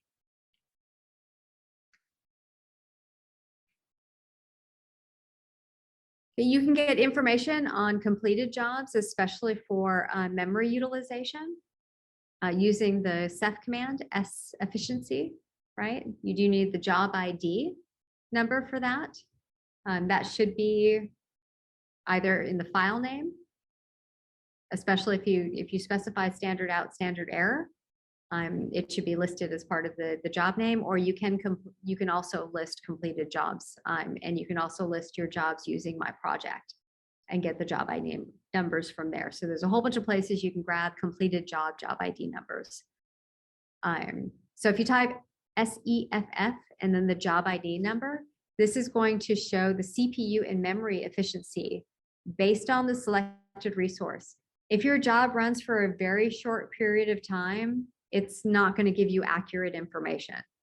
So if you fire up a job and it, within the first minute or so, overuses the memory from what you requested and gets killed for using too much memory, SEFF is probably not going to show that memory utilization because it only gathers those statistics over a certain increment of time.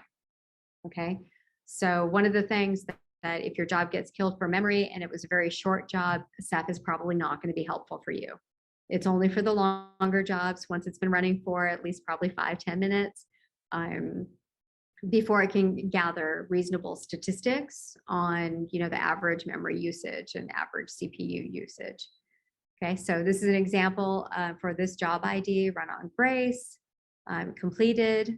Okay, you want to see completed. If it says OOM, that's out of memory. Okay. How many nodes, cores per node, CPU utilized. I think that looks like time to me. CPU efficiency, and this is the percentage. So this is saying it was only 26% efficient in the utilization of the number of core that you requested. So this can give you a feel for, you know, the type of resources that your job is actually using. There are also other types of pieces of software that will run very parallel for a period of time and then has sections of the calculation that don't run parallel very well. And then it goes back into a very parallel part. Okay, so that means your CPU utilization is going to be lower than a type of calculation that runs parallel the entire time. Okay, so it's always, you have to know your software and how it behaves. And this is one of the tools that will help you learn some of that. Okay, and then it tells you the wall clock time. Wall clock time is the time that we know. It's the real time. It's literally the clock on the wall clock. Okay, the wall time. If an hour goes by, that's the wall clock time. Okay, the CPU time is, the wall time times some number of how much CPU usage you're using. Okay, but wall time is the wall time that we experience. Okay, so this ran for, what was it, only 2 minutes, I guess. Yeah, because that should be hours, minutes, and seconds. All right, and the memory utilized was 40 gigabytes for this job. Okay. And then memory efficiency was only 11% of the 360. Okay, but in this instance, we're asking for all 48 core. So as long as we're using all 48 core, then we don't worry about this memory efficiency because nobody else can use it anyway. Okay. What you do want to worry about is the CPU efficiency.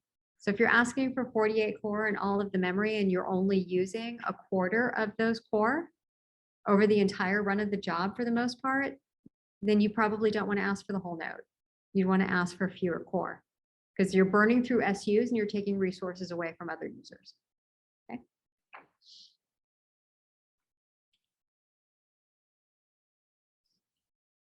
You can also see information about completed jobs using the S account. So the S control will only show you that information if the job completed recently. If you want to see completed jobs that completed a while ago, you can use S account to do that. So S account -J job ID, this will only give you a few parameters. If you want to see more, you can specify more. So the format's kind of long. You'd want to make aliases for these or scripts for these if you were going to use it a lot. But there's a whole lot of directives that you can add in here. User, job ID, job name, partition. Okay, if you want to know the maximum RSS is the maximum memory that the job used. And that's not shown by default. You'll notice it's not up here. Okay, max disk write, state, exit code. So this is what you would get if you added in all of these other possibilities, including, the maximum memory. This is shifted. Here's the maximum memory. And then this is the maximum that you can write to the disk. So we have a fairly large disk on each compute node. All right, and then what you asked for cores, memory, and so forth.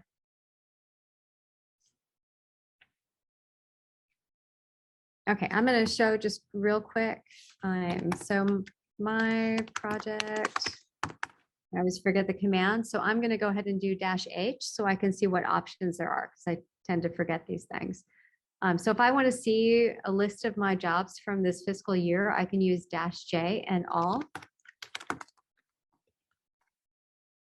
Okay, and sorry, it's wrapping around. So I'm going to do more here. Okay, so here's some job IDs in this column here. So I want something that's run for a reasonable amount of time. These ones were really short. This is just a little bit longer. So I'm going to go ahead and grab this job ID. And I'm going to do Seth and then that, and it's going to tell me, maybe that's not a good one. my utilization for that. Yeah, this didn't run, it wasn't very efficient. Okay, whatever I was running here. So my CPU utilization was nothing. Who knows what I was doing at that point, testing something or another. So let's see. I need to make this a little smaller so I can see what's what.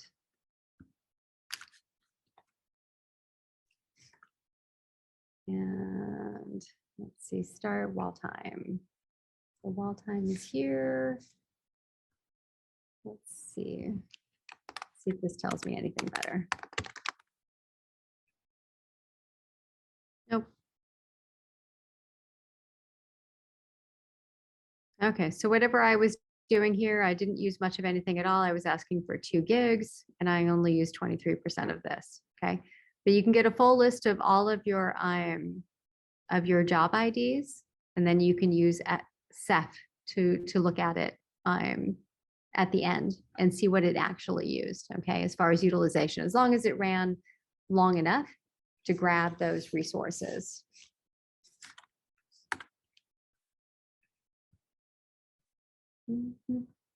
Okay. And then okay, so this is what you just saw me run, this my project space -J space all. Okay, and this gives you a list of your jobs for the current fiscal year. Okay, and you saw all the parameters that it gave me, the project account, the job ID, whether it was an array, right? So which array index it was, submission time, start time, end time, wall time, total slots, used SUs, total jobs, total usage, SUs. So if you have any questions about any of the previous jobs, their job IDs, the SUs, you can do that with the My Project command. All right, so debugging. So it's very common, especially when you first get started. Maybe it's a new piece of software, you're not familiar with it, you're not familiar with the queuing system. There's a whole host of things that can go wrong.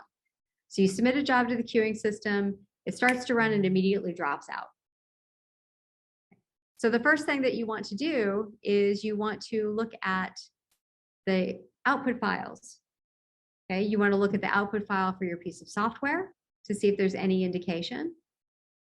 And you want to look at the standard out or standard error file. That's why it's important to include that in your job file, the directive to save the standard error and standard out file, because it will probably have information in it to tell you what might have gone wrong, whether it was something inherent in your piece of software that just crashed right away, or if your job was immediately killed by the queuing system because you overused resources. Okay, there's a whole lot of things that can go wrong, or it's something that you were in the wrong directory. Software couldn't find the input file. Okay, there's tons of things that can go wrong. And so you always want to look in the standard out, standard error files for those things and use those other directives. The Ceph command will tell you the reason why it exited, whether it was completed, out of memory, and it has a couple of other things. Okay, in there, that's one of the options. Looking in the log files, there's a ton of things. Okay, if you try to submit a job to the queuing system and it says that you cannot even submit, that's probably because you don't have enough SUs. Okay, or you don't have a default account and you didn't specify an account. And it's probably going to tell you which one is the case. So you need to read what it says to you, okay, because it's going to give you a hint. It's because you have insufficient SUs, or it'll say you don't have a default account and it won't even let you submit to the queuing system. Okay, so definitely read the messages that come up, especially when things go wrong, right? So become familiar with the messages as they come up, and then you'll know what you can ignore and what you definitely need to pay attention to, okay? Or what's normal and what's abnormal. All right, so you want to look out for things like this, you know, Slurm step D, error exceeded job memory limit at some point. Okay, if that happens, you need to increase your memory request. If you get all the way up to 360, then you probably need to go to the large memory node, or you need to rethink the calculation you're doing. Okay. Another common reason why a Slurm job might fail is you ran out of disk space, okay, or you hit your quota. So you can run out of disk space on the local node, and it'll say out of disk space, okay, no space left on device. Or you might have hit your quota and it'll say that you hit your quota, okay? And you'll get an error message for that, and it'll say it can't write anything because you've hit your quota. Okay. If you want to see what your quota is, you can type show quota, and that will show you how much you have available. So if I type show quota, okay, it's going to tell me this is my disk usage for home and scratch space. My limit is 10 gigabytes in home. That's what everybody's is, right? and then 1 terabyte in the scratch space. I've only used 50 here and 382 megabytes here. And then this is the file number. So you can hit one or the other and it will cease to write files to that directory. So in my home directory, I'm allowed 10,000 files. And that's because we have a parallel file system. And for every file, we have to keep metadata. Okay, what the file is, where the file is, the timestamps on it. There's a whole bunch of metadata that it stores for the location of that file. So we only have so much storage available for the metadata. So whenever you have what's called a parallel file system, that's why our file system is fast. Okay. Parallel file systems on good hardware means fast file system, but that means not only do we have a limit on disk space, we also have a limit on how many files we can have. Okay, so that's why there's the two different limits. So I right now have a little over 1,000 here, and I'm allowed 10,000.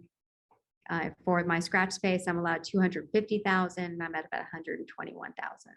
So you can either hit your file storage or your file number limit. And this is the way that you can check that with the show quota command. Okay.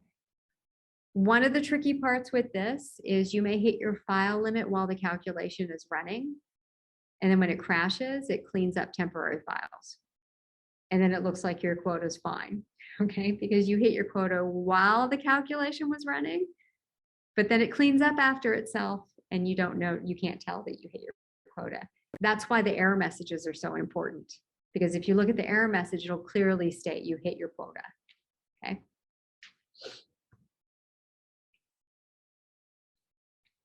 Okay, so reduce the number of files that you generate. And this is why, if you can, use the local disk to the compute node while you're running. So for temporary files, big, large temporary files that it's reading and writing to a lot, you can point those to this $TMPDIR variable, all caps. And that will be local to the compute node. Home directory and scratch directory are not local to the compute node. That's the parallel file system that's distributed. There's an actual disk inside the compute node that I believe is a terabyte, and you can read and write to that. Okay, so those temporary files.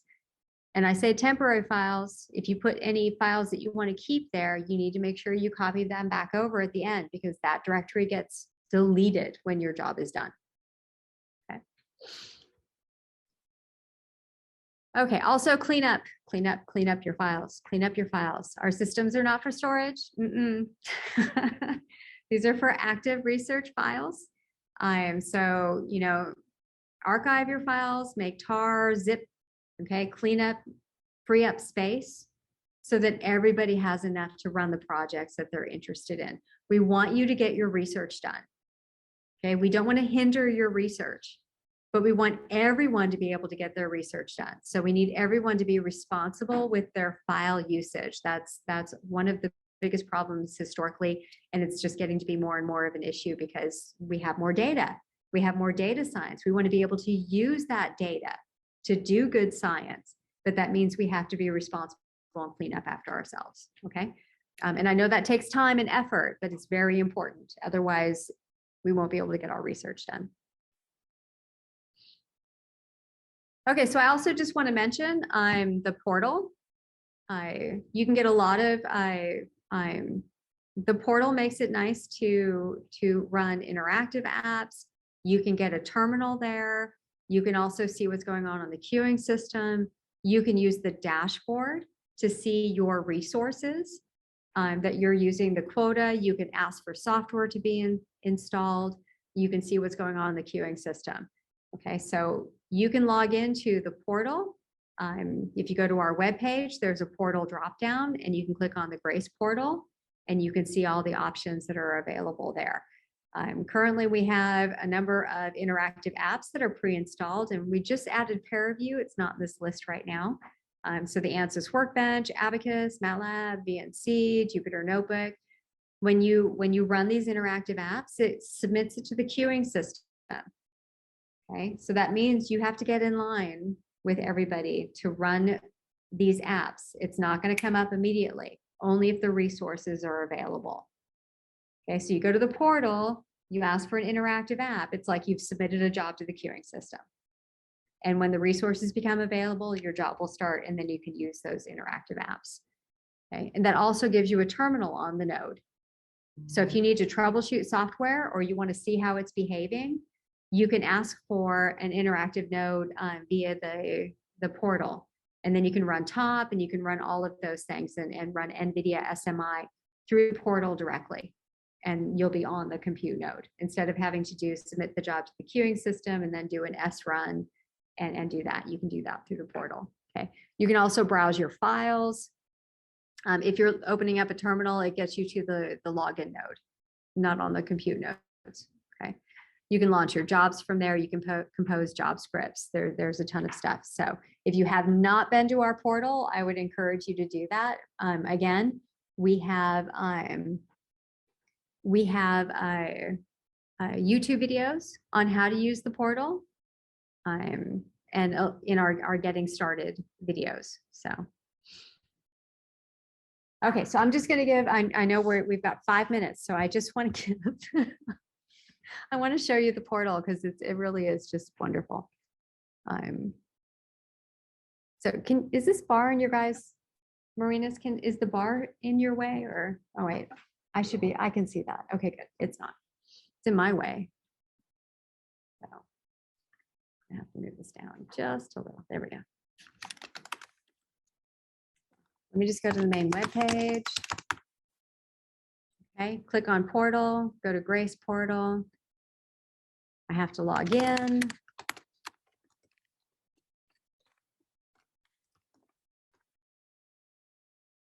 Be safe. No, never save.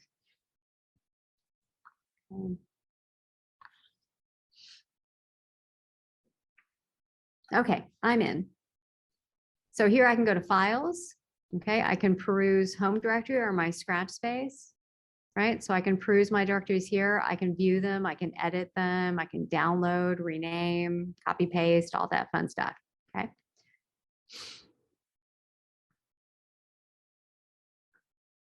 Sorry, I can't get to my top here. There we go. I'll put it back up. Okay. You can do, there's a job composer here. You can look at your active jobs. Okay, I don't have any jobs. I can change it to all jobs. Okay, it'll show all the jobs. Look, there's 875 entries.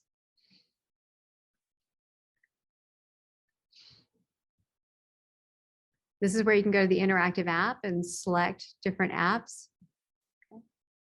I'm going to go to the dashboard. I just want to show the dashboard. So here's where it'll show cluster statistics. Node utilization. Okay, so this is allocated, mixed, and idle. So there's 152 idle nodes right now and 239 that have shared. That means they're not using the whole node. You always want to look at both node utilization and core utilization. Core utilization is almost always lower than node utilization. Okay, and that's because people will submit jobs that you need a lot of memory, but not so many core. So you can have a compute node that a single job is running 1 core, but using all 360 gigabytes of memory. Okay, so always look at the node utilization to see if they're completely allocated, because if all the nodes are allocated, you're getting nothing. Nothing is available, even if there's cores that are available. Okay, total number of jobs running pending. A summary of your accounts. I only have a basic account right now. I've only used 844 right now. My disk quota, okay, what percentage I've used, okay, and I don't have any active jobs. Here you can create a ticket, okay, and ask for help, and you can also request software.